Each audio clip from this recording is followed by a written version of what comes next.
1 मई से टीकाकरण का तीसरा दौर शुरू हो रहा है। इस दौर में 18 से ज़्यादा की जिनकी भी उम्र है और 45 से कम, वो तमाम लोग अपना रजिस्ट्रेशन करा सकते हैं। कोविन के जो ऐप है उसके प्रमुख डॉक्टर RS शर्मा से NDTV ने जब सवाल किया था तो उन्होंने जवाब दिया है कि अब तक करीब 2.5 करोड़ लोग इस पर अपना रजिस्ट्रेशन करवा चुके हैं। इस वक्त हमारे साथ CoWIN chief doctor RS Sharma हैं। सर, आपसे सबसे पहले ये समझना चाहेंगे कि लोगों ने रजिस्ट्रेशन तो करवाया लेकिन वैक्सीनेशन शेड्यूल नहीं कर पा रहे हैं, उसको लेकर क्या कहना चाहेंगे? कब से लोग शेड्यूल कर सकते हैं? देखिए, ऐसा है कि 1 मई से जो तीसरा चरण है वो वैक्सीनेशन का शुरू होने जा रहा है। आप ये भी जानते हैं कि दूसरे चरण तक जो 45 वर्ष से ऊपर के लोगों को जो वैक्सीन लग रही थी वो वैक्सीन तीसरे चरण में भी चालू रहेगी। भारत सरकार का जो 50% हिस्सा जो है वो हिस्सा राज्य सरकारों को दिया जा रहा है और जो सरकारी केंद्रों पर 45 वर्ष के ऊपर के लोगों के वैक्सीनेशन के लिए इस्तेमाल में आएगा। तो ये कार्यक्रम चल रहा है। अब तीसरा जो चीज है कि 18 से 44 साल के वर्ष के लोगों के लिए प्राइवेट सेक्टर के लोग प्लस राज्य सरकारें अपना ये वैक्सीन प्रोक्योर कर रही हैं मैन्युफैक्चरर से और उसके बाद उनको ये डिप्लॉय करेंगे। अब कुछ राज्य सरकारें कल से प्रारंभ करेंगी, कुछ परसों से प्रारंभ करेंगी, कुछ हॉस्पिटल्स थोड़े 1-2 दिन के बाद प्रारंभ करेंगे। तो जैसे ही वो प्रारंभ करेंगे वैसे ही वो कोविन प्लेटफॉर्म पे आएंगे और वैसे ही उनकी वैकेंसीज दिखना शुरू हो जाएंगी और लोग अपना रिजर्वेशन या बुकिंग करा सकेंगे। अब तक का जो फिगर है, अनुमानित फिगर, कल से कितने राज्यों में 18 से 44 साल तक के लोग वैक्सीन करवा पाएंगे? कितने राज्यों का आंकड़ा अभी तक आ गया सर? आप नहीं, देखिए, ऐसा है कि ये आंकड़े मैं नहीं रखता। मैंने पिछली बार भी शायद आपसे जब मैं मिला था तो मैंने कहा था कि मैं लॉजिस्टिक्स का इंचार्ज नहीं हूं। मेरा जो काम है वो ये जो कोविन प्लेटफॉर्म है जिस पर आप रजिस्ट्रेशन करा सकते हैं, बुकिंग करा सकते हैं, हॉस्पिटल की ऑनबोर्डिंग करा सकते हैं, वैक्सीनेशन करा सकते हैं और वैक्सीनेशन के बाद सर्टिफिकेट जो डाउनलोड होता है, वैक्सीनेशन सर्टिफिकेट, वो डाउनलोड होता है। ये करने का जिम्मा मेरा है। रही बात कि कहां पर कितनी वैक्सीन सप्लाई हो रही है, ये जो लॉजिस्टिक जो इशू है वो जो इम्यूनाइजेशन डिवीजन है हमारा ministry of health and family welfare का, वो काम करता है और ये आंकड़ा मेरे पास नहीं रहता है कि कहां पर कितनी वैक्सीन पहुंच गई है।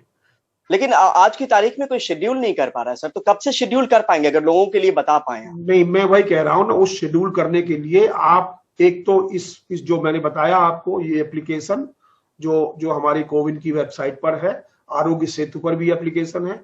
दूसरा नंबर, हम लोग जो है जैसे ही राज्य अपना शेड्यूल करेंगे वैसे राज्य सरकारें भी सोशल मीडिया के माध्यम से, प्रेस के माध्यम से बताएंगी कि हमारे यहाँ वैक्सीनेशन कहाँ कल से प्रारंभ हो रहा है।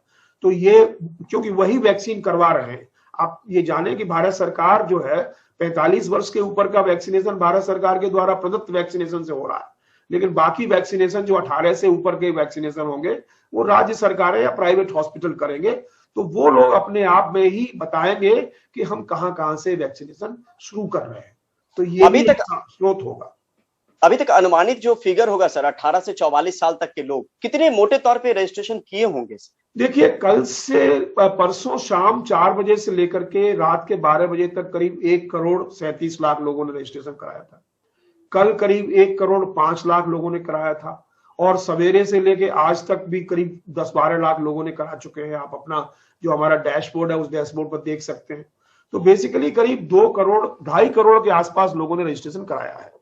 मेरा अपना मानना है, जो हमारे पास वैसे एज वाइज ब्रेकअप के आंकड़े मेरे पास नहीं है, लेकिन मेरा अपना मानना है कि जिस प्रकार से रजिस्ट्रेशन में उछाल आया है पिछले 2 दिनों में, तो उसमें ज्यादातर लोग 90% लोग जो है 18 से 45 वर्ष के लोग ही होंगे। तो आप ये मान के चलिए करीब 2 करोड़ ऐसे लोग हैं जो 18 से 45 साल के लोग हैं जिन्होंने रजिस्ट्रेशन इस पोर्टल पर करवाया है। कई राज्य ये भी कह रहे हैं कि जब वो खुद से वैक्सीन खरीद रहे हैं तो फिर उनको कोविन प्लेटफॉर्म की जरूरत क्या है? ऐसे भी सुर उठने शुरू हुए, तो अगर थोड़ा सा ये बता पाए।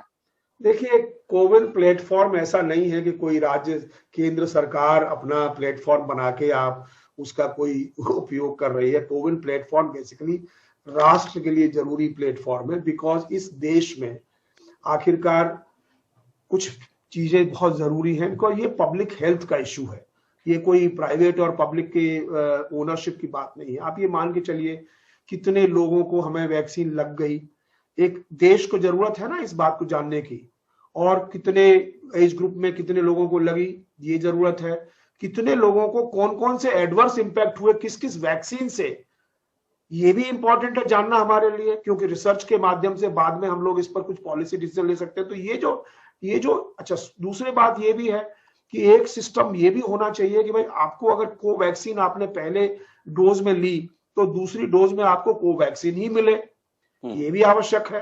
तो जब तक आप आंकड़ा नहीं रखेंगे प्रत्येक व्यक्ति का, तब तक जो है कैसे आपको पता चलेगा।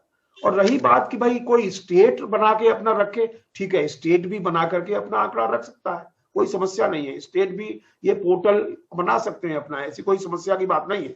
लेकिन आप ये देखिए कि स्टेट भी जब बनाएंगे तो वो इंफॉर्मेशन क्या मिलेगी, उनको इंफॉर्मेशन मिलेगी कि कौन से जिले में कितना वैक्सीनेशन हुआ।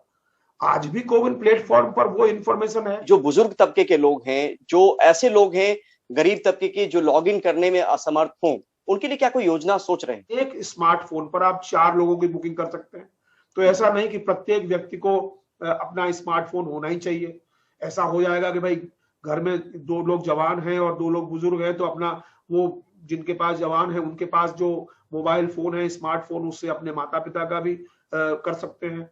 तो इसलिए क्योंकि इंडिविजुअल बेस्ड नहीं है, फैमिली बेस्ड सिस्टम है, इसलिए सारे इंक्लूजन है। उसके बावजूद भी अगर कोई नहीं कर पा रहा है तो हम लोगों ने वॉक इन सिस्टम लगाया हुआ है। ठीक, बहुत बहुत शुक्रिया सर हमसे बात करने के लिए। बहुत प्रणाम सर।